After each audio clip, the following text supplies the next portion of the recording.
ስሜ ሉቅማን ሰፋ ይባላል። የ12ኛ ክፍል ተማሪ ነኝ። 18 ዓመቴ ነውና በቅርቡ በተካሄደው የአቢሲኒያ አሚን አዋርድ የፈጠራ ስራ ውድድር ሁለተኛው ዙር አንደኛ መውጣት የ1 ሚሊዮን ብር አሸናፊ ሆኛለሁ። ሉቅማን ሰፋ መክማን 18 ዓመት ነው። መክማን ይገርም ነው።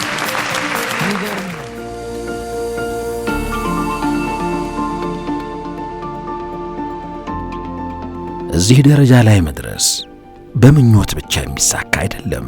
እንዲህ ያለ ምዕራፍ ላይ መገኘት ሂደቱ የሚያስከፍለውን ዋጋ ለመክፈል የተዘጋጁ ትጉሃንን ወኔና የበዛ ጥረት እንደዚሁም ሁነኛ አጋርና አይዞህ ባይ ደጋፊ ይፈልጋል። ይህ በወጣቱ የፈጠራ ባለሙያ ሉቅማን ሰፋ የጥረት መንገድ የምናገኘው እውነታ ነው። አቢሲኒያ አሚን ከወለድ ነፃ የባንክ አገልግሎት ለሁለተኛ ዙር አዘጋጅቶት የነበረውና በርካታ ተሳታፊዎችን ሲያወዳደር የቆየበት አሚን አዋርድ የሥራ ፈጠራ ውድድር የሉቅማንን ህልም እውን ለማድረግ ግሩም ዕድልና አጋጣሚ ነበር። ይህን የተለየ መድረክ በመጠቀም የውድድሩ አሸናፊ ለመሆን የበቃው ሉቅማን ሰፋ ከልጅነት እስከ ወጣትነት የተጓዘበት የሙከራና የጥረት መንገድ ምን መልክ ነበረው? መርሐባ፣ እኔ ስሜ ሰፋ ከድር ከማል ይባላል። የሉቅማን ወላጅ አባት ነኝ። ብስሚላ፣ ስሜ አሚና ሐሰን ይባላል። እንግዲህ የሉቅማን እናት ነኝ። ይልማይሽ ጥላ እባላለሁ። ዳሊያ ዩዝ አካዳሚ ባለቤት ነኝ። እሺ፣ ስሜ ወንድሜነ መንግስቱ ይባላል። በዳሊያ ዩዝ አካዳሚ የሂሳብ መምህር ነኝ።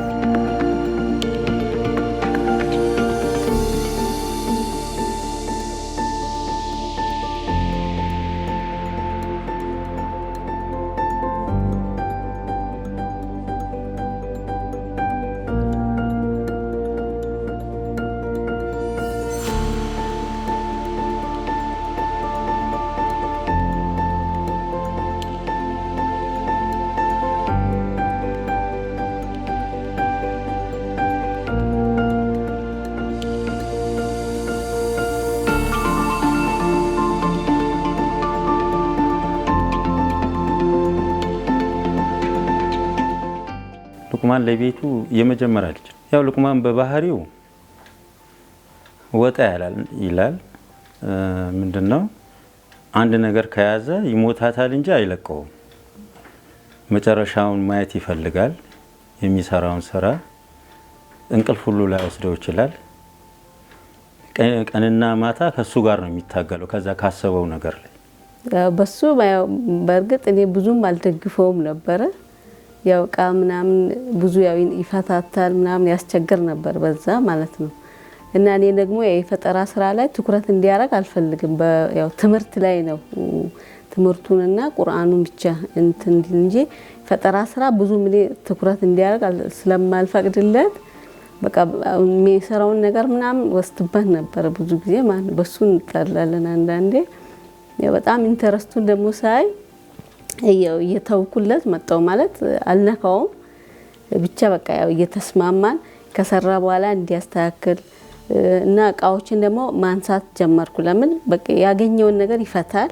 ፈቶ ምናምን በቃ የራሱን እንትን ይሞክራል እና በቃ እቃ ያበላሻል እያልኩ ደግሞ እኔ አነሳበታለሁ። በዛ በቃ አንግባባም እንጂ ጥሩ ነው። እኔ ትምህርት እንዲያዘነብል የምፈልገው ነበር።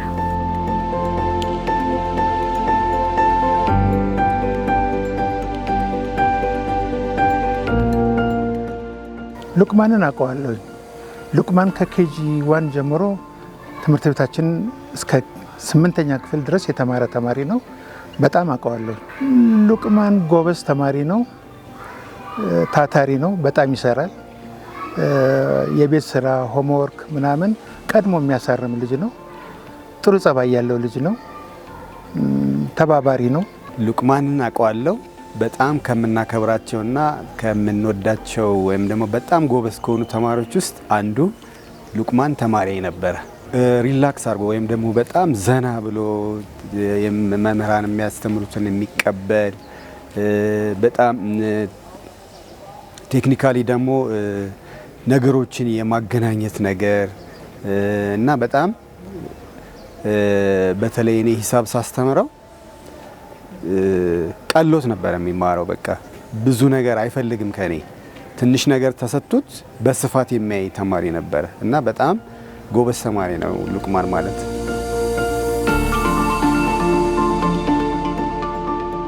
ወደ ፈጠራ ስራ የገባሁት ኦልሞስት በሃይ ስኩል ከገባሁ አካባቢ ነው ማለት ነው። በፊት ወደ ልጅነቴ አካባቢ እንኳን ትምህርት ላይና አስትሮኖሚ ላይ ነው ፎከስ ማድረግ። ትምህርት ላይ በቃ ውጤት ማምጣት ነበረብኝ፣ አንደኛ መውጣት ነበረብኝ። ቤተሰብ ምናምን ስለሚቆጡኝ በዛ ምክንያት አንደኛ መውጣት ነበረብኝ። ከዛ ግን እያወቅኩ ስመጣ የተለያዩ የአረብኛ ቻናሎችን አይ ነበር እና በአረብኛ እየቻልኩ ስመጣ ናሽናል ጂኦግራፊ የሚባል ቻናል ብዙ ጊዜ ማየት ጀመርኩ እና ማያቸው ነገሮች አብዛኛዎቹ ስለ ምድረ ከተፈጥሮ ጋር በተያያዘ ስለ ኔቸር ነው የሚያስረዳው እና የሆነ ፕሮግራም ብዙ ሰዎች ሊያውቁት ይችላሉ። ኮስሞስ ይባላል። ኒል ዲግራስ ታይሰን የሚባል ሰውዬ ነው ሆስት የሚያደርገው፣ በጣም ታዋቂ ሰውዬ ነው እና እሱ ሰውዬ በቃ ብዙ ጊዜ የሚያቀርባቸው ቶፒኮች አረብኛውም የገባኝ ስለነበረ በቃ ኢንትረስቲንግ ሆኗል እና ከሱ በፊት ጨራሽ እንደውም የሆነ ጊዜ ቤት ሶፍት ተልኬ ሶፍት ላመጣ ሱቅ ሲሄድ የሆነ ቀን ጅራታም ኮከብ ሲያልፈው ኮሜት ማለት ነውና የዛኔ እኔ ቀና ብዬ ላይ በቃ ሰፈሩን የበረው ሰማያዊ በጣም የሚያምር ሰማይ መብራት በራ። ከዛ በድንጋጤ እኔ ምንም አውቀው ነገር የለም እና በቃ ምንድነው በሚል ግራ መጋባት ግን የሆነ ያህል አይቼዋለሁ ሲያልፍ ጭራውም ማለት ቴሉ። ከዛ በኋላ ጊዜ ጀምሮ ነው ኢንትረስቲንግ እየሆነልኝ የመጣው። በቃ እንደዚህ አይነት ነገሮችም አሉ ወይ ለካ ከትምህርት ውጪም ሌላ ብዙ ነገር አለ ወይ ትምህርት ብቻ አይደለም ህይወት የሚሉትን ነገሮች እያየው ወደ አስትሮኖሚ ገባው እና በአስትሮኖሚ በተለያዩ ባገኘሁት አጋጣሚ ለመሳተፍ ሞክሬያለሁ። የኢትዮጵያ ስፔስ ሳይንስ ሶሳይቲ 5 ኪሎ ዩኒቨርሲቲ የአስቶማ ነው እዛ የሚገኘው እሳተፍ ነበር እና አንድ ጊዜ ፐብሊክ ሌክቸር ሰጥቼ ነበር ስለ አስትሮኖሚ እና በቃ እንደዚህ ያልኩ ባገኘሁት አጋጣሚ ይጠቀም ነበር እና ከዚህ በፊትም ሌላ እንዲሁ በአስትሮኖሚ በጣም ብዙ ጊዜ ይሳተፍ ነበር። ነገሮችን በተለየ መንገድ በመመልከትና ስለ አፈጣጠራቸው በጥልቅ በማሰላሰል የተጀመረው የታዳጊው ሉቅማን የሙከራ መንገድ በአንድ ወቅት ምድርን አስትቶ ሕይወትን በጠፈር ለመምራት ውሳኔ ላይ እስከ መድረስ አስጠግቶት እንደነበር ወላጅ አባቱ በግርምት ያስታውሳሉ። እንዲህ ነፍሱን ትንሽ ከፍ ያለ ሲሄድ ናሽናል ጂኦግራፊ መከታተል ጀመረ እና ሳናቀው በቃ የለም እሱ ጠፈር ላይ ነው በቃ መኖር የጀመረው። እንዲያውም ምንድነው አንኖርም ማለት ሁሉ ጀምሮ ነበር። የት ነው የምትኖረው? አይ ሰው ያልደረሰበት ጋር ሳልደርስማ እኔ ምድር ላይ እዚህ ጭቅጭቅ የበዛበት ምድር አንኖርም ሁሉ ይለኝ ነበር። በዚህ ሁኔታ ነበር ከልጅነት።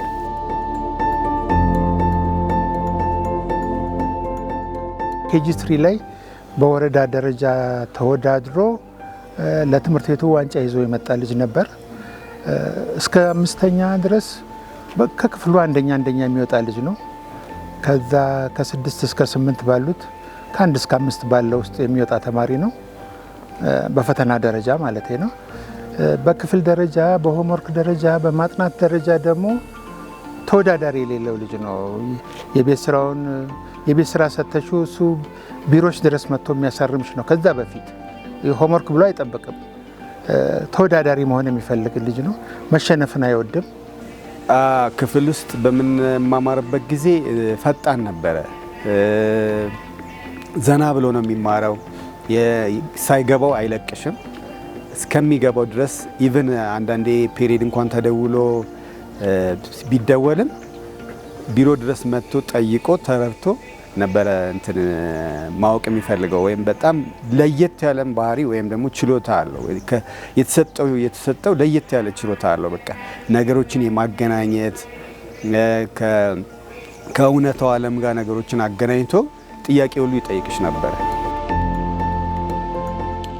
የሉቅማን የመጠየቅ ፍቅርና የሩቁን ዓለም ምስጢር በወጉ የማወቅ ዝንባሌ ከዕለት ወደ ዕለት እያደገ ቢመጣም ተጨባጭ ወደሆነ ጥረት እንዲሸጋገርና በአካኝ ምናቡም ለሀገርና ለወገን የሚጠቅም አንዳች ፋይዳ ያለው ነገር እንዲያበረክት ለማስቻል ወላጅ አባቱ ግፊት ሲያደርጉበት የቆዩት ያኔ ገና በማለዳው ነበር።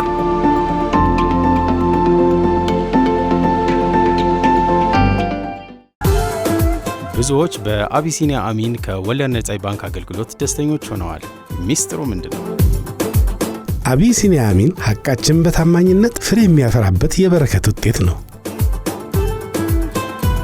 አገልግሎቱ ከ700 በላይ በሆኑ ቅርንጫፎቹ መገኘቱስ ቢሆን ትሁት መስተንግዷቸው መች ይጠገባል።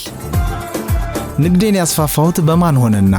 አቢሲኒያ አሚን የሸሪዓን መርህ በመከተል ከሚሰጣቸው የተቀማጭ ሂሳብ አገልግሎቶች በተጨማሪ የላቦን ፍሬ ከፍ የሚያደርጉ የፋይናንሲንግና ሌሎችም አገልግሎቶችን በአይኦፊ በተመሰከረለት አይማል በተባለ ኢስላሚክ ፋይናንሻል ሲስተም ያገኛሉ። አቢሲኒያ አሚን እሴቶን ያከበረ አቢሲኒያ የሁሉም ምርጫ። እና በኋላ ላይ ምንድነው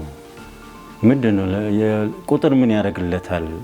ለዚህ ህዝብ ከምድር ይሄናል ይልቃል፣ ከምን እዚህ ጋር ይርቃል፣ ከፀሐይ እንዲርቃል እያልክ ብትናገር ምንድነው የሚያመጣልን? አይ ረጅም ጊዜ ይሁን እንጂ ለሀገራችን ጥቅም ያመጣል እያለኝ ሲሄድ ይለኛል። በኋላ ላይ እሱም ጥርጣሬ ውስጥ ገባ። ከዚህ ለመውጣት እያሰበ ይመስለኛል። ሁሌ እኔ ጥያቄ የሆነ በቃ ምንም ያገኘሁበት ነገር የለም። እንደሚጠቅም አውቃለሁኝ፣ ግን ካረንትሊ ለዚህ ለሀገራችን ህብረተሰብ ምንድነው ለዳሃው ክፍል ምንድነው ፈጣን የሆነ ምላሽ የሚሰጥበት ነው የሚለውን እሱን እያሰበ ይመስለኛል ወደ ፈጠራ ስራ ደግሞ ራሱን ሽፍት አደረገ። አዲሱ የሉቅማን ምዕራፍ ከዚህ ይጀምራል። ይሁን እንጂ የእናት ስጋት ዛሬም ባለበት ነው። በዙሪያው ያሉ ነገሮችን በጥልቅ በመመርመር ውጤታማ ወደሆነ የፈጠራ ሥራ ቀይሮ ማሳየት እስኪችል ድረስ ትምህርቱ ላይ ብቻ ትኩረት እንዲያደርግ ቢጠበቅም እሱ ግን ዛሬ ውጤታማ ለሆነበት የፈጠራ ሥራው ልምምድ ከማድረግ አልተቆጠበም ነበር። አባቱ ደግሞ ታዩ ፈሪ ልታረጊው ነው እያለ እሱ ደግሞ ያው ያደፋፍረው ነበር። እኔ ደግሞ ያው አሁን እስከ ቅርብ ጊዜ በቃ እንዲሰራ አልፈልግም፣ ማብራት ነክ ነገር እንዳይዝ ነው ማንተም ብለው አባቱ ያው ያደፋፈረው ደግሞ ያው እሱንም ይሰራል። ቤት ውስጥም ማስተካከል ጀመረ። ጥሩ ነው።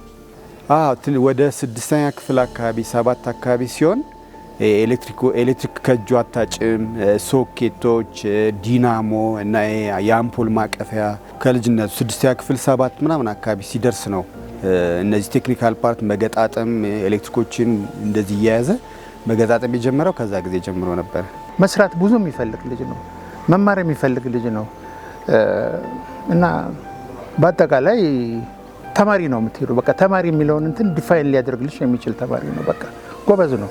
ክላስ ወርክን ብትሰጪው ሆምወርክን ብትሰጪው አንደኛ ተፎካክሮ አንደኛ ለማሳረብ ነው የሚሞክረው።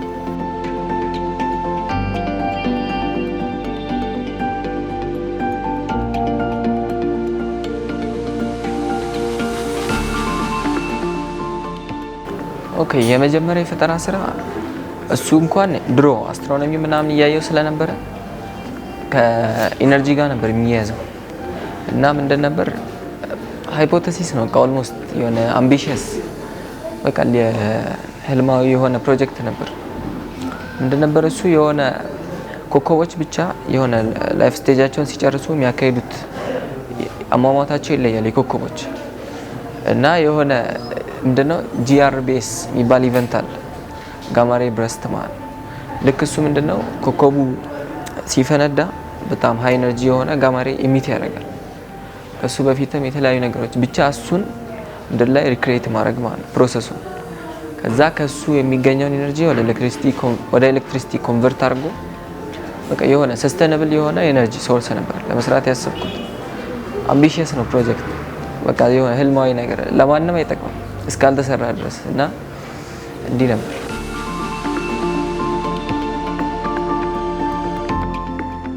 በለጋ ምናቡ ከተሳፈረበት የጠፈር ዓለም በከዋክብት አማካኝነት ሊገኝ የሚችልን ዘላቂና አማራጭ የኤሌክትሪክ ኃይል እንደ መጀመሪያ የፈጠራ ሥራ ሙከራው የሚያስታውሰው ታዳጊው ሉቅማን የክስተቱን የመሆን ዕድል የራቀ ሲመስለው መዝገቡን አጥፎ ከሌላ አዲስ ነገር ጋር ለመጋፈጥ ኃላፊነት ወስዶ አይኑን ማዞሩን ያስታውሳል። በእርግጥ ሂደቱ የታሰበውን ያህል ቀላል አልነበረም።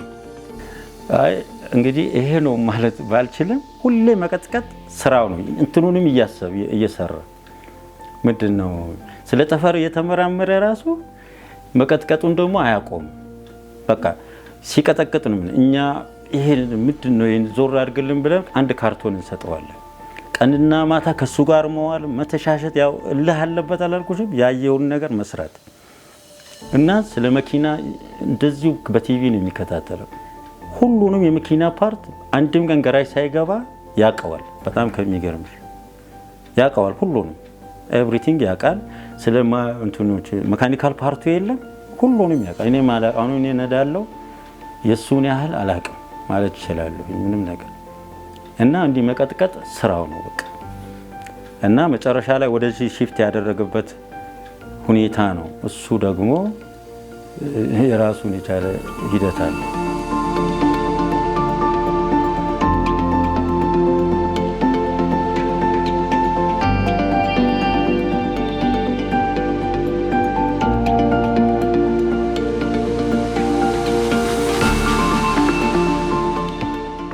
ቤተሰቦቼ ወደዚህ ወደ ፈጠራ ስራ አካባቢ ስገባ በፊት ወደ አስትሮኖሚ ምናምን ነበር የሚያውቁኝ። ቁጭ ብዬ ቲቪ ነበር ማየው። ግን አሁን ግን ሞሮፍ ወደ ሃንድሶን የሆነ ነገሮችን የምሰራው። አሁን ለምሳሌ የሆነ ፕሮጀክት ካል የምሰራው የራሴው ከውስጤ ካለ በጣም ረጅም ሰዓት ነው ማሳልፈው እሱ ላይ ካልጨረስኩ ድረስ አልነሳም። በቃ እና ረጅም ሰዓት እሱ ላይ ሰራ ምንስል በቃ ትምህርት ላይም ውጤቴ የቀነሰ መጣ። በቃ ሌሎች ነገሮች ላይም እንደዚህ ፐርፎርማንስ የቀነሰ መጣ። ግን እዚህኛው ላይ በጣም ረጅም ጊዜ ነው ማሳልፈው። ከወሩ እስከ ነቃው ድረስ ሰራ ነበር ቁጭ ብዬ ማለት እና እሱን እያዩ በጣም ቤተሰብ ብዙ ጊዜ ግጭት ነበር። በቃ ይሄን ነገር ብተው ይሻላል፣ ይሄን ነገር ተው። በቃ ሲስተርም ብራዘርም እንደዚሁ ይሄ ልጅ ምን ሆነ ነው በቃ ምንድነው ምን አግኝተ ነው እዚህ ላይ ነው አስተያየታቸው። በቃ ባይናገሩ ውጤት ለምንድን እንደዚህ የቀነሰው? በቃ አዲስ ትምህርት ቤት ምን የገባሁት እና በቃ ነገሮች ወደ ላይና ወደ ታች ነው የሆኑት። ወደዚህ ወደ ፈጠራ ስራ ሳዘነብል ማለት ነው። ከዛ በኋላ ግን በቃ የሆነ ሰራለው ፌል ያደርግብኛል። በቃ በጣም ብዙ ጊዜ ፌል ያደርግ። ምሰራውን አላውቅም። እቃዎችን ሰበስብና ምን እንደምሰራ አላውቅም፣ ግን መስራት ፈልጋለሁ። በቃ ብዙ ጊዜ ተሰቃይቻለሁ በሱ። ከዛ የሆነ በቃ ብዙ ጊዜ ተሳስቼ ግን የሆነ ሰሙን በቃ ምሰራቸው ነገሮች እውነት ምንድነው የመማረውም ትምህርት የጨመረ ሲመጣ የማውቀውም እውቀት የጨመረ ሲመጣ በቃ ሞር አክቹዋል የሆነ ሪያሊቲ ላይ መውረድ የሚችል ነገሮችን መስራት ጀመርኩ ማለት ነው።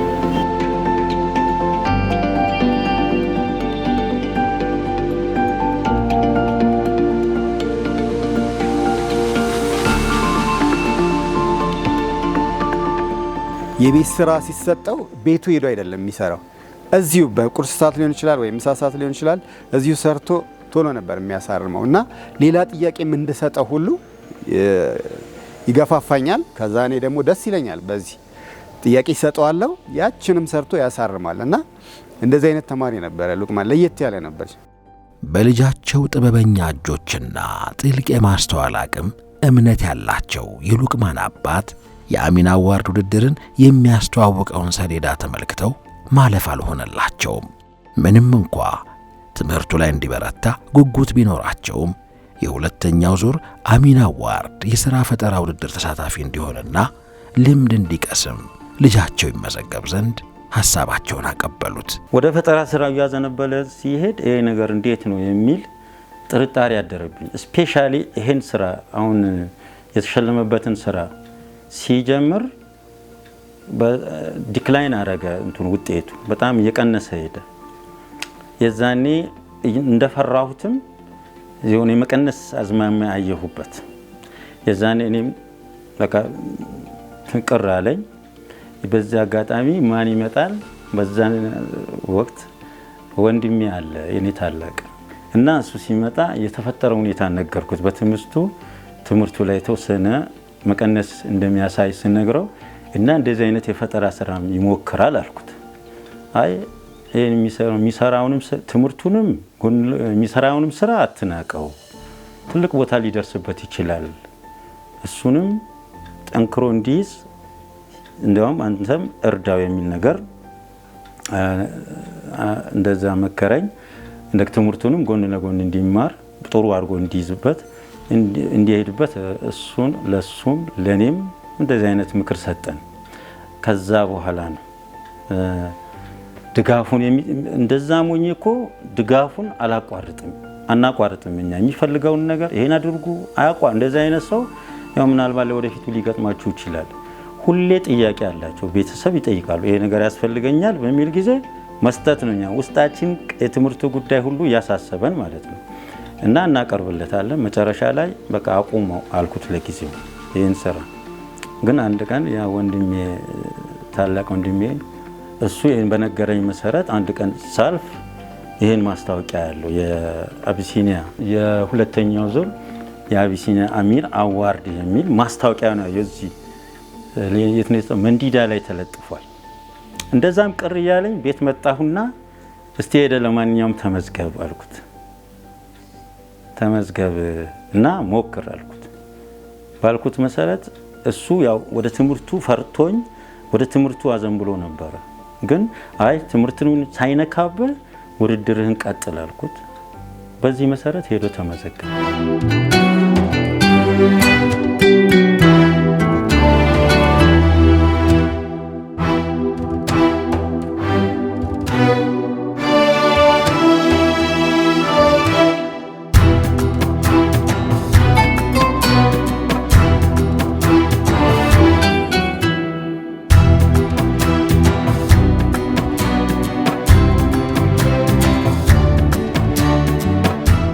በቃ ለተወሰለ አይዲያውን ግን ፋዘር እንደ ድንገት አቢሲኒያ አሚን የሚባል ውድድር አለ፣ እሱ ላይ ብትሳተፍስ እዛ ላይ ሊሳካል ይችላል፣ ቢያንስ አይዲያዎቹ ገና አይዲያነቱ ታይቶ ራሱ ሊሸልሙ ይችላል፣ ከዚህ በፊት ያያቸው ሰዎች አሉ ብለኝ ከዛ መጥቼ ተመዘገብኩ እዚህ ሜክሲኮ ማለት ነውና በዚህ አጋጣሚ ሰይድ የምዕራብ ዲስትሪክት የሱን የሚመራው ሰይድ ይባል ሰው ያለና ውድድሩ ከ12ኛ ክፍል በላይ ነው ይቻላልና እኔ ከ12ኛ ክፍል ገና አልገባሁም እና ልግባ ስለው ደስ በሚል ሁኔታ ነው የተቀበለ። ይሄን ይመስላል ማለት ነው። እንደ ድንገት ከመንገድ አካፋዩ የሆነ እንስሳ ወይ ደግሞ ሰው ገባበት እንበል። አሁን ሰውየው ሪአክት ሲያደርግ ምንድነው የሚያደርገው? በመጀመሪያ ይደነግጣል። ያኛው ቲንኪንግ ዲስታንስ ይባላል። ያኛው ወደ እንደየፍጥነቱ ይለያያል። ግን በዚህኛው ፍጥነት አሁን በነገርኳችሁ 110 ኪሎ ሜትር በሰዓት ከሆነ ወደ 21 ሜትር አካባቢ ቲንኪንግ ዲስታንስ አለው ማለት ነው። ብሬኪንግ ዲስታንስ ደግሞ ወደ 75 ወደዛ አካባቢ ሜትር አለው ማለት ነው። እና አሁን ይህ ሰውዬ በምንም ተአምር ይሄኛውን በግ ወይም እንስሳ ወይ ሰው ደግሞ አቮይድ ማድረግ አይችልም። ያለው አማራጭ ምንድነው? ፍሬን ሙሉ ለሙሉ ይረግጣል፣ ጎማዎቹ ይቆማሉ፣ መሽከርከር ያቆማሉ። ጎማዎቹ መሽከርከር አቆመዋል፣ ግን መኪናው ክብደት አለው፣ ፍጥነት ነበረው። ስለዚህ ጎማዎቹ ቀጥ ብሎ መንሸራተት ይጀምራል ማለት ነው። አሁን ይሄኛውን ሲስተም አቮይድ ለማድረግ የተሰራው ABS ይባላል፣ አንታይ ሎክ ብሬኪንግ ሲስተም። ምንድነው የሚያደርገው? ጎማውን አንድ አይደለም፣ ብሬክ ዲስኩ እንደዚህ አይደለም የሚይዘው፣ ኢንተርቫል አለው። በጣም በሾርት ኢንተርቫል ግራብ እያደረገው ነው የሚይዘው ማለት ነው።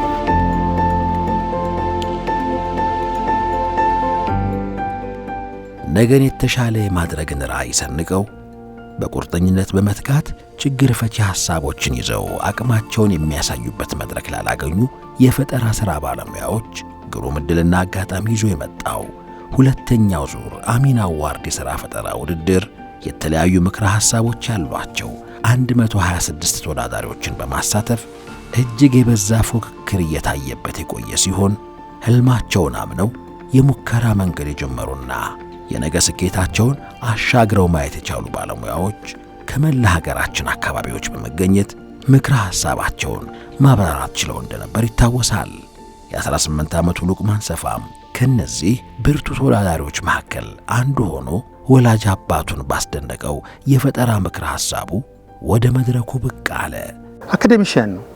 እኔ አሁን እዚህ ጋር አሸንፎ መጣ ሲባል እንደ ሉቅማን ያልኩትኝ እሺ በጣም ሊሰራ የሚችል ነው ያስታውቅ ነበር ከልጅነቱ ለሁሉ ነገር ለኬሚስትሪም ክፍልም ለፊዚክስም ክፍል ትኩረት የነበረው ልጅ ነው እጁ ጋር ብሎንና ገመዶች ምናምን የሚጠፉ ልጅ አይደለም የነበረው እና ይሄ ልጅ እንደዚህ ይሆናል ልቲ አትችም እንጂ እዛን ጊዜ ጎበዝ ተማሪ በጎበዝ ተማሪ ዲፋይን ልታደርግ ነው የምትችይው ነው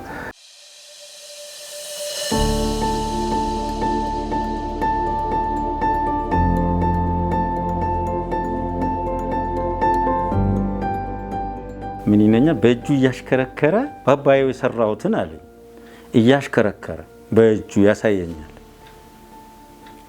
አሁን ሲያሳየኝ ነው እንዴው በእጅ ነው የሚሽከረከረው አልኩት አዎ አለኝ የዛኔ ምን አልኩት አይ በአህያ ብታሽከረክረው ይሻላል አልኩት አሁን ፈልግና ወደ ማሽን ቀይረው ነው ያልኩት ማለቴ ነው እኔ ገባውስ ወዲያው ምን እንዳልኩት በጣም ተረዳኝ ማለት ነው ተረዳኝና ወዲያው ወደ 2 ወር ምናምን ፈጅቶበታል ወደ ማሽን ለመቀየር ወደ ሚሽከረከር ለመቀየር ራሱን በራሱ እንዲመራ እና ወደ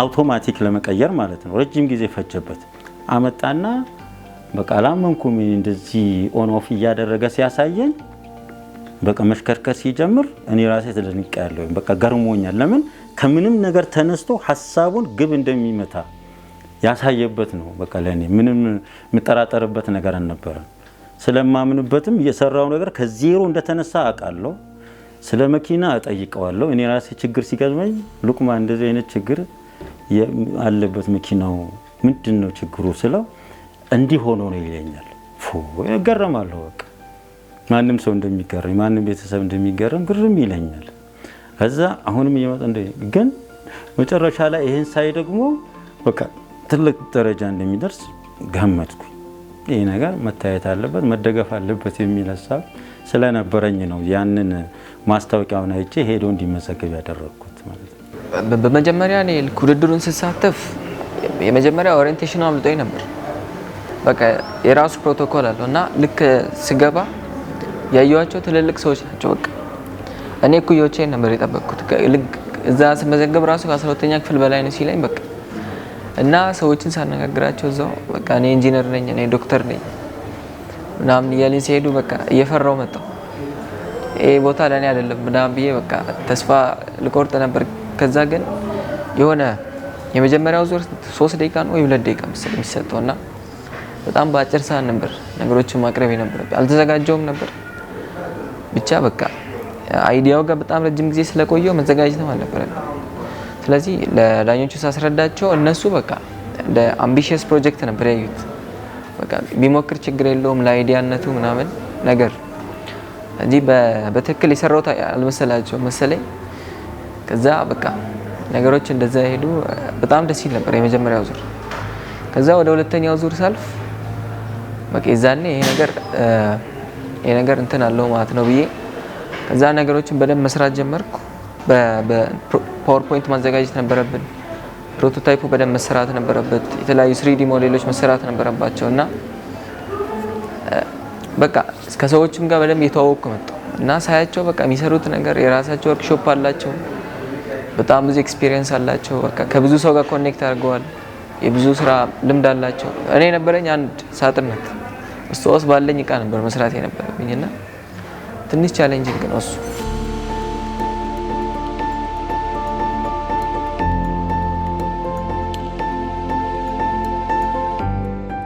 ወላሂ አልጠበኩም እኔ ያው ያሸንፋል ብዬ ምንም በፍጹም አልጠበኩም ግን በቃ በጣም ነው ደስ ያለኝ አልহামዱሊላህ አላህ ለማንም ነገር ካጨሽ የማንንም እንትን አይፈልግም በቃ አላህ ለሱ ይሄን ነገር ለሱ ስላሰበው ነው ለምን ምንም እኛ በቃ ብንልም በራሱ ኢንተረስት ነው በቃ እየገፋ ምን ይያለ የመጣው ማለት ነው እና እንደዚህ ሆኖ አላህ ለፈለገው ነገር የፈለገውን ያጫል ለዚህ በቃ አላህ ነው እንትን ያለው አልহামዱሊላህ በጣም ነው የተደሰትኩት በቃ እጅግ በጣም ከምገልጸው በላይ ማለት ነው በአጋጣሚ እህቱንም ሳስተምራት ስለነበረ እሷ ናት እንደዚህ እኮ ተወዳድሮ አሸንፎ ብር ሁሉ ተሸልሟል ምናምን ስትለኝ በጣም ነው ደስ ያለኝና እንደውም የኔ አንበሳ በይልኝ የኔ ጀግና በይልኝ በርታ በይልኝ ብዬ ነው ለእህቱ ራሱ መልእክት ያስተላለፉትና በጣም ደስታለሁ በዚህ ጊዜ። ለምን የኔ የተወሰነ ነገር አእምሮ ውስጥ ማስቀምጠው ነገር የኔ ነገር ስለሚኖር አስተዋጽኦም ስላለው ያ መነሻ ስለሆነ በጣም ደስተኛ ነኝ። ብዙ ጊዜ እንደዚህ ተማሪዎች ዩኒቨርሲቲ ገብተው ሲመረቁ እኔ ያስተማርኳቸው በጣም ነው ደስ የሚለኝና ከዛ አንፃር በርታልኝ ያልኩበት ጊዜ ነበረ ለእህቱ መልእክት ያስተላለፍኩበት። በሀገራችን በየጊዜው የሚከሰተው አሰቃቂ የትራፊክ አደጋና የሚያስከትለው የሕይወትና የንብረት ውድመት እረፍት የነሳው ወጣቱ ሉቅማን ሰፋ በነበረው ውስን አቅም ሳይረታ በዋናነት የችግሩ መነሻ ሊሆኑ እንደሚችሉ ከሚታመኑ ነገሮች መካከል አንዱን በመምዘዝና በራሱ የፈጠራ መንገድ በአዲስ መልኩ በማዘጋጀት በየወቅቱ የሚደርሰውን ተደጋጋሚ አደጋ ለመቀነስ ይረዳል ብሎ ያመነበትን ምክረ ሐሳብ ታጥቆ የውድድሩ ዳኞች ፊት ቀረበ። ጥናቶች እንደሚያሳዩት ከሆነ በዓለም አቀፍ ደረጃ በተሽከርካሪ አደጋ የሚሞቱ ሰዎች ቁጥር በዓመት ወደ 1.3 ሚሊዮን የደረሰ ሲሆን እጅግ ውስን የተሽከርካሪ ቁጥር እንዳላት በሚነገርላት ሀገራችን ደግሞ ባሳለፍነው የ2016 ዘመን ብቻ ከ45000 በላይ የተሽከርካሪ አደጋ ተከስቶ የ3111 ዜጎቻችንን ሕይወት መቅጠፉና በ5581 ዜጎች ላይ ደግሞ ከባድ የአካል ጉዳት ማድረሱ ተመዝግቧል። ይህ ለበርካቶች ሕይወት መጥፋት፣ ለዘላቂ አካል ጉዳት መዳረግና ከፍተኛ የንብረት ውድመት መከሰት ምክንያት የሆነው የትራፊክ አደጋ በዋናነት በአሽከርካሪዎች ቸልተኝነትና ጥንቃቄ ማነስ እንደዚሁም በተሽከርካሪዎች የቴክኒክ ጉድለት እንደሚከሰት ጥናቶች ያሳያሉ። ሉቅማን ሰፋ በአሚን አዋርድ የፈጠራ ሥራ ውድድር ሊያሳየን የሞከረው ይህንን አሰቃቂ የትራፊክ አደጋ ትርጉም ባለው መልኩ መቀነስ እንዲችል የሚያደርግ የፈጠራ ሥራው ከሀገር አልፎ በዓለም አቀፍ ደረጃ በየጊዜው እየዘመነ በሚገኘው ኢንዱስትሪ ላይ አዎንታዊ የሆነ ግዙፍ አሻራ ማኖር የሚችል እንደሆነ ይታመናል። በቃና ልክ አይዲያውን ስጀምር በቃ ከጨራረስኩ በኋላ ለኔ ገብቶኛል።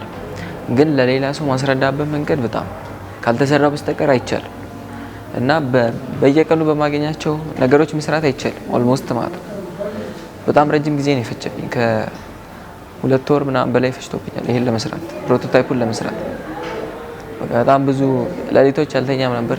ኦልሞስት 2 ሰዓት ነበር የምተኛው በቀን እና ብቻ ይሄኛውን አይዲያ ለሰው እንዴት ነው ማስረዳው፣ ለሌላ ሰው ሳስረድቼ እንዴት ነው አይዲያ ሼር ማድረገው ኮመርሻላይዝ ማድረገው ሚሊዮን ነበር ቀኑ ሙሉ ምሰራውና እኔ በርግጥ ደግጃለሁ። እኔ አቢሲኒያ ባንክ እንዲተረድተውኝ እኔ እንደዚህ አይነት ዳኞች በቃ ኢትዮጵያ ውስጥ ቢበዙ እንደነ ሙከሚል እንደነ ኑር ሁሴን እንደነ ዳውድ እንደነሱ አይነት ዳኞች ቢበዙ በቃ ኢትዮጵያ ውስጥ ብዙ ሰው አይዲያውን ብዙ ሰው ሳይረዳው ነው የሚቀረው እና እኔ እንደዚህ ተረድተውኝ በቃ እዚህ ቦታ እንደዚህ አይነት ቫልዩ አለው ለሰው እንደዚህ ይጠቅማል የሚለውን በትክክል ተረድተው አምነውበት ስለሰጡኝ በጣም ማመስገን ፈልጋለሁ።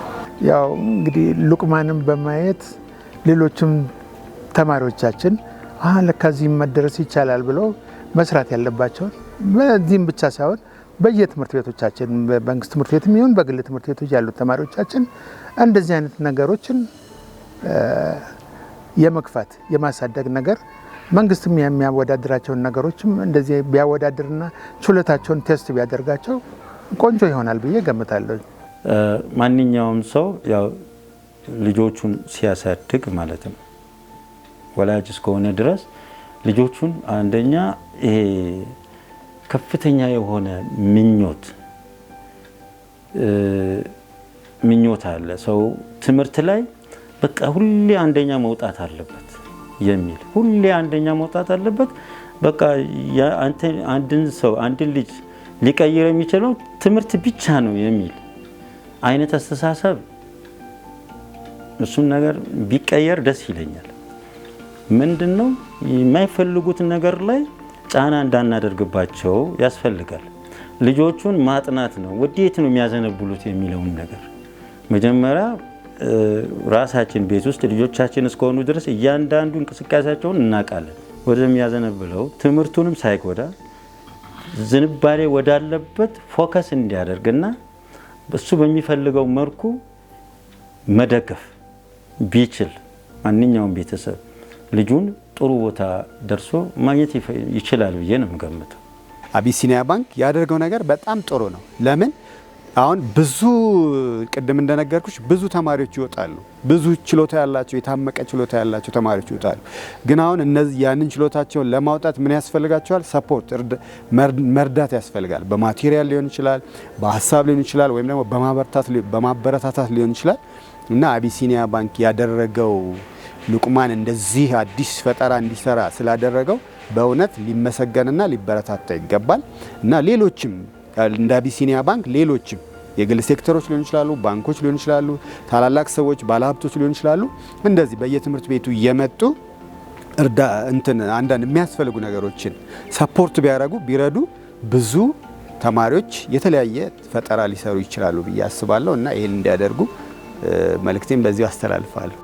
በየጊዜው በማደግ ላይ የሚገኘውን አካታች የፋይናንስ ስርዓት በማዘመንና የተሟላ ከወለድ ነፃ የባንክ አገልግሎት በመስጠት የሚታወቀው አቢሲኒያ አሚን ከወለድ ነፃ የባንክ አገልግሎት እንደ ባንክ ማህበራዊ ኃላፊነቱን ከሚወጣባቸው የተለያዩ ተግባራት አንዱ በሆነው የፈጠራ ሥራ ሐሳብ ባለቤቶችን መድረክ የመስጠትና ሐሳባቸውን ወደ ትግበራ እንዲቀይሩ የገንዘብ ሽልማትና የፋይናንስ አቅርቦት የማመቻቸት ሂደት በሀገራችን የተለያዩ አካባቢዎች የፈጠራ አቅም ያላቸውን ትጉሃን በከፍተኛ ደረጃ ማነቃቃት መቻሉ ይታመናል።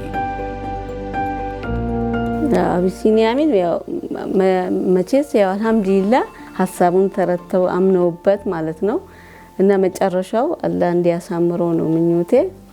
ለአቢሲኒያ አሚንም ምስጋና ያቀርባለሁ፣ ሚንበረንም እንደዛው ማለት ነው። ማመስገን የምፈልገው በመጀመሪያ አላህ ነው። አልহামዱሊላህ ረቢል ዓለሚን ለዚህ ስኬት በቃ በሱ ድጋፍ ነውና፣ በሁለተኛ ደረጃ ወላጆች በቃ እየተጎዳው እንደነ ቢያውቁ በትምህርት ግን ቢያንስ በቃ ለፍቶበታል በሚል እየደገፉኝ ነበር፣ በማቴሪያልም ሆነ በአይዲያ በብዙ ነገር እና በቀጣይ ማመስገን የምፈልገው አቢሲኒያ አሚን ውድድር ማለት ነው። እሱ ለብዙ ወጣቶች ለሚጠቀም ሰው በጣም አሪፍ ነው። ዳኞቹም በቃ ኦልሞስት እኔ አይቼ አላውቅም እንደነሱ በቃ አይዲያውን ከኔ ጋር አብረው የሰሩት ነው የሚመስለው ፕሮጀክቱና እያንዳንዱ ዲቴል አብረን ነበር ስናወራ የነበረው። በሱ ምክንያት ነው መሰለኝ የሚረዳ ሰው ስላገኘው ነው ፕሮባብሊ እዚህ ደረጃ የደረስኩትና እነሱንም በጣም ማመስገን ፈልጋለሁ። ሚንበር ቲቪንም እንደዚሁ ከአቢሲኒያ አሚን ሙሉ ውድድሩን አብሮ ነበር ሲሰራ የነበረውና በጣም አመሰግናለሁ ሁሉ።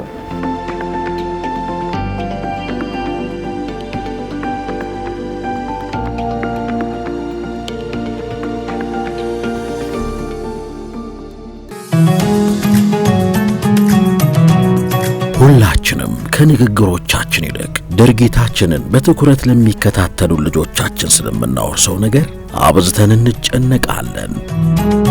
የጉብዝና ወራታቸውን ስለኛ በመድከም ያሳለፉልንን ሁሉ በማገዝ እነርሱን ለመካደም የምንዘረጋው እጅ ትላንት ያወረሱን የመልካምነት ፍሬ እንጂ ሌላ እንዳልሆነ እናሳያለን። አንዳንድ ጊዜ ካለን ላይ ማካፈል ብቻውን በቂ አይሆንም። ያለንን በመስጠትም እውነተኛ ደስታን መጋራት እንችላለን። ቅድሚያ ማግኘት ያለባቸውን ስናስቀድምና ድካማቸውን ስናቀል የእሴቶቻችን ዋጋ ከፍ እንዳለ ወደ ቀጣይ ትውልድ ይሻገራል። የመልካምነት እሴቶቻችን ተጠብቀው እንዲቆዩ ተግባራዊ እንቅስቃሴያችንን ይሻሉ። ለዚህም ነው የተቀበልነውን ለትውልድ ማቀበል የጋራ ኃላፊነታችን የሚሆነው። አቢሲኒያ አሚን እሴቶን ያከበረ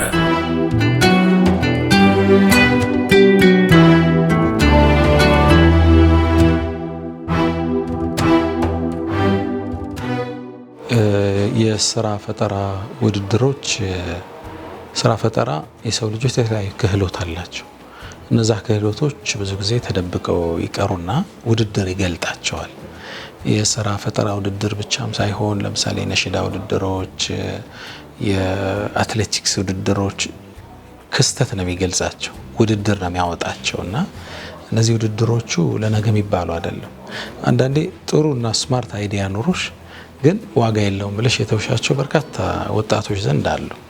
እነዚህ ግን ወደ ውድድር መድረክ ሲመጡ በተለይ ደግሞ ውድድሩ ኢንሴንቲቭ ሲኖረው በሚዲያ ፐብሊክ ላይ ሲቀርቡ በርካታ የሆነ ዘርፈ ብዙ ፋይዳ ይኖራቸዋል።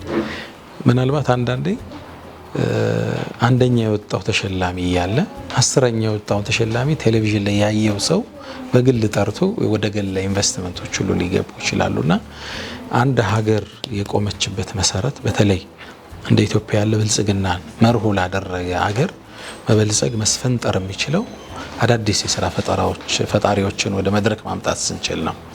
አሜሪካ ወደ 300 ሚሊዮን ህዝብ ነው ያላት። ግን የአሜሪካ ህልውና ሀያልነት የተገነባው 5 ሚሊዮን በማይሞሉ አንተርፕረነሮች ናቸው፣ ስራ ፈጣሪዎች ናቸው። እንደ ቢል ጌትን ወስደሽ እነ ማርክ ዘከርበርግ ትላልቅ ባለሀብቶች እነ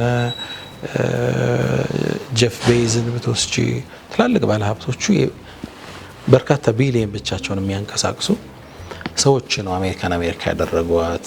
ትላልቅ የግል ኢንዱስትሪዎቹ በተለይ ማለት ነውና የሥራ ፈጠራ ወደ መድረክ መውጣቱ የሰዎችን ችሎታ መንገልጥበት ሀገርም ከዚህ አንፃር ወደፊት መተራመድበት ነው። ፋይዳው እንግዲህ ቀላል የሚባል አይደለም። እንደገለጽሽው ለምንድነው አንደኛ ስራ ፈጠራ ማለት በቃ ከውጭ አንድ ሀገር ሲያስገባ የነበሩትን ነገሮች እዚህ በሀገር ውስጥ ሀገር በቀል በሆኑ ምርቶች እነዚህን ስራ ፈጠራዎች መስራት ማለት እንደ ሀገር ሃርድ ከረንሲን ከማስቀረት በተለይ የውጭ ምንዛሬው ማለት እንዲህ በአሁኑ ሰዓት በከፍተኛ ሁኔታ የውጭ ምንዛሬ እጥረት ባለበት ጊዜ እነዚህ የስራ ፈጣሪዎች በዚሁ በሀገር በቀል በሆኑ ነገሮች እነዚህን ፕሮዳክቶች ሰሩ ማለት ለሀገር ያለው ከኢኮኖሚ አንጻር ያለው ፋይዳ ከፍተኛ ነው። እንዲሁም ደግሞ እነዚህ ስራ ፈጣሪዎች ደግሞ ነገ ወደ መሬት ሲያወርዱ ደግሞ የስራ እድልን ከመፍጠር አንጻር ትልቅ መነቃቃትን የሚፈጥር ስለሆነ እንግዲህ ከዚህ አንጻር ለማህበረሰቡ ከፍተኛ ፋይዳ አለው ብዬ አስባለሁ። የስራ ፈጠራ ለሀገራቶቹ መለወጥ መሰረት የሆነ ነገር ነው። የስራ ፈጠራ አንተርፕረነርሺፕ የተጀመረው በ18ኛው ክፍለ ዘመን የዛሬ 200 ዓመት አካባቢ ነው። ግን በጣም ቫይራል ሆኖ በርካታ ሰዎች ወጥተው በርካታ ሀገራቶች ተለውጠውበታል። በተለይ እንደ ኢትዮጵያ ወዳለ ሀገር ደግሞ ስታመጪው ኢትዮጵያ ሁሉን ነገር በኢምፖርት ነው የምትጠቀመው። ተቀባይ ነች፣ ሰጭ አይደለችም። ግን እኛ ኢትዮጵያ ስንባል ለዛ አይደለንም። ያውም ስለ ወንዞቿ ሲወራ ወደ ኢትዮጵያ የሚፈስ ወንዝ የለም ከኢትዮጵያ የሚወጣ እንጂ። የኢትዮጵያ የወንዞች ስብጥር እሱ ነው። ለአባይ 85% የምናዋጣው እኛ ነን። ለአባይ ወንዝ እኛ ነን የምንሰጠው። ያው ግብጾች ቢሆንም በዋናነት የሚጠቀሙበት እና ኢትዮጵያ የምትታወቀው ውጩን በመርዳት በመስጠት ነው። አሁን ግን ኢምፖርተር ነን። ኢምፖርት ለማድረግ ደግሞ በቂ ኤክስፖርት ስለማናደርግ ዶላር የለንም። ነጋዴው በዚህ ውስጥ ያለውን ስቃይ ንግድ ውስጥ ስላለው ነው ያውቀዋለሁ። አስቸጋሪ ነውና ስራ ፈጣሪዎች ሲፈጠሩ አንደኛ የውጭ ኢምፖርት የምናደርጋቸው ነገር ይቆማል፣ የዶላር ችግሮች ይፈታሉ። ተሳክቶልን ደግሞ ኤክስፖርት ካደረግነ ዶላር ጀነሬት የምናደርግ ነው ማለት ነውና ኢትዮጵያ የራሷ ፈጠራ በሚፈጥሩ ልጆቿ ካልታገዘች ወደፊት መስፈንጠር አትችልም፣ ከዳ መውጣት አትችልም፣ ከእርዳታ መውጣት አትችልም። ይሄ መጀመሪያ ነው። ሁለተኛ እንደ ሀገር የሚጠቅመው ወጣቱ ስራ ፈላጊ ከሆነ አስቸጋሪ ነው። እኔ አስታውሳለሁ ከ10 ምናምን ዓመት በፊት ዩኒቨርሲቲ ተመረቀን ስንወጣ ብዙዎቻችን የተጠፋፋን ጓደኞች የማስታወቂያ ቦርድ ላይ ነው የምንገናኘው፣ ስራ ፍለጋ ማለት ነው። በተማርንበት ስራ እንስራ በሚል ማለት ነው። እና ሁሌም ተመልከቺ፣ ባለፈው እኔ ቢሮ ጥግ አንድ ባንክ የስራ ቀጠራ ጠርቶ ነበር እና ሰልፉ ረጅም ነው። መኪና ቤት ይጀልለፍ ምንድነው አልኳቸው። የስራ ውድድር ነው አሉ። ስራ የተፈጠረን ስራ ለመስራት ለመቀጠር የሚሮጥ ሶሳይቲን ቀንሰን ራሱ ስራ ፈጥሮ ሌሎችንም በዙሪያው የሚያሰልፍ ስንፈጥር የመንግስታውን የህዝብ ኃላፊነት ሆነ ማለት ነው። አንድ ሰው አንድ ስራ ይፈጥራል፣ በዙሪያው 40 ሰው ይኖረዋል። ሌላ ሰው አንድ ስራ ይፈጥራል፣ በዙሪያው ሰራተኞች ይኖሩታል። ለምሳሌ እናንተን የቴሌቪዥን ጣቢያ እንደመነሻ ማድረግ ይቻላል። ባለሳሳት ወደ 40 የሚሆን ስታፍ ሜምበር አላችሁ። ሜምበር ቲቪ ከተቋቋመ መቼ ነው? ይሄ አንድ የስራ ፈጠራ እንትን ነው። ሶሳይቲውን በስነ ምግባር እያነጸ ነው፣ አስተሳሰብ እያሳደገ ነው። አት ዘ ሴም ታይም ደግሞ የፈጠረው ስራና የሰበሰበው ደግሞ የማህበረሰብ ክፍል አለ። ስራ ፈጠራ የመንግስትን ሸክም የሀገርን ሸክም የሚያቃልል ትልቅ የሆነ መፍትሄ ነው። እንግዲህ የውድድር ሀሳቦቹ ስናይ ከባለፈው ዓመት በጣም ጠንከር ያሉ የፈጠራ ሀሳብ የያዙ የስራ ፈጣሪዎች ናቸው የመጡት ብዬ ነው የማስበው። እንግዲህ ብዙ ጥሩ ሀሳቦች የቀረቡበት ሁኔታ ነበር። ለዳኞችም ፈታኝ የሆነ እንግዲህ የዘንድሮ ውድድር ደግሞ በ3 ዙር መሆኑ ደግሞ የበለጠ እየጠራ የነጠረው ሀሳብ የወጣበት ጊዜ ነው ብዬ አስባለሁ። ጥሩ ሀሳቦች በሚገርም ሁኔታ ውድድሩ ከባድ ታፍ ነበረ። መጀመሪያው አካባቢ እንደዚህ ይላል ለመወሰንም እንደውም ያልፈው አንደኛ የሚወጣ ሁለተኛ የሚወጣ የሚለውን አይደለም እስከ 10ኛ የነበሩት ራሱ እንትኖች በጣም ከባድ ነበርና ለመገመትም በሚያስቸግር ሁኔታ ነበር ውድድሩ እየተከናወነ ያለውና እኔ ዘንድሮ ዓመት ጥሩ ሀሳቦች የቀረቡበት ነው ብዬ ነው የማስበው። ከአስተዋጽኦች ውስጥ የመጀመሪያው ለካ ስራ መፍጠር እንችላለን የሚል ትውልድ ይፈጥራል። መጀመሪያ ለካ አለ ለካ እኔ ውስጥ ለካ የሆነ ካፓሲቲ አለ። የሰው ልጅ እምቅ ችሎታዎች አሉት ከውስጡ ያውም ወደ ከርሰ ምድር ወደ መቃብር ከሚወርዱት ወይም መሬት ውስጥ ከሚገኙት ውድ ማዕድኖች ውስጥ ቀብር ውስጥ ያለው ነው ይባላል። ማዕድን እኮ አለ፣ አልማዝ አለ፣ ነዳጅ አለ ምድር ውስጥ ግን ትልቁ ነገር ያለው መካነ መቃብሮች ውስጥ ነው። ቢኮዝ ተሰጥኦ አገልግሎት ሳይሆን ወርዷል እዛ ውስጥ። የሰው ልጅ እምቅ ተሰጥኦን የመፍጠር አቅሙን ሳይጠቀምበት ወደ መቃብር ይዞት ይወርዳልና ትልቁ ትሬዠር ያለው መቃብር ውስጥ ነው ይባላል። ትልቅ ችሎታ አለው። እነዚህ አይነት የአዋርድ ውድድሮች ሰዎች ሀሳባቸውን እንዲገልጡት ያደርጋቸዋል፣ እድሉን እንዲጠቀሙበት ያደርጋቸዋል። ቴድ ሆነሪ አንድ አባባል አለው፣ አንድ መጽሐፍ አለው ዳይ ኢን ፒቲ የሚል ሰጠህ ሙት፣ ባዶ ሆነህ ሙት። ተሰጥቷል አላህ የሰው ልጅ ኩሉን ሙየሰሩ ሊማ ኹሊቀ ለህ ለሆነ ነገር ተገርቷል የሰው ልጅ። ስለዚህ ውስጥ የተገራህበት ነገር አለ። አንዱ መፍጠር ይችላል፣ አንዱ መናገር ይችላል። ተሰጥቷል።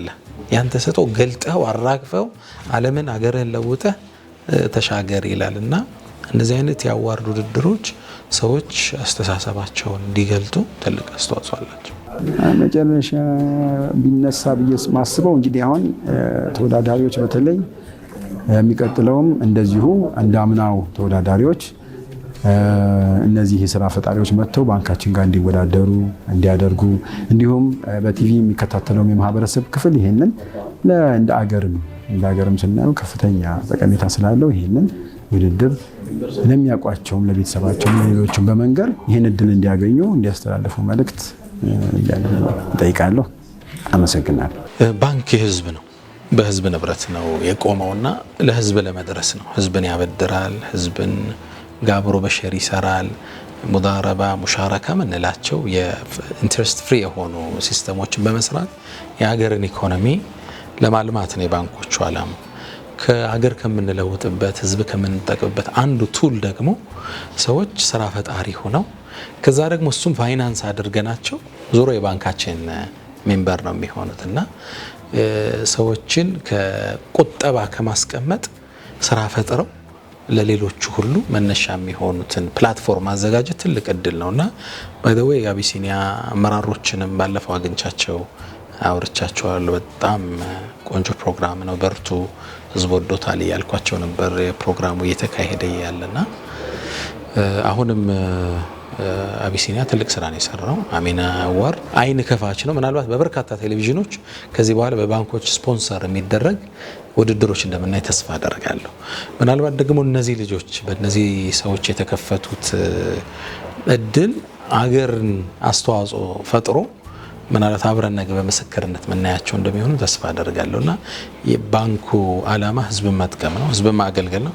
በዛ ውስጥ ነው ባንክ የሚኖሩ ከሚያገለግልበት ትልቁ ነገር ደግሞ ሰዎች ተሰጧቸውን አውጥተው ሀገርን የሚጠቅሙ እንዲሆኑ ማስቻል ነው።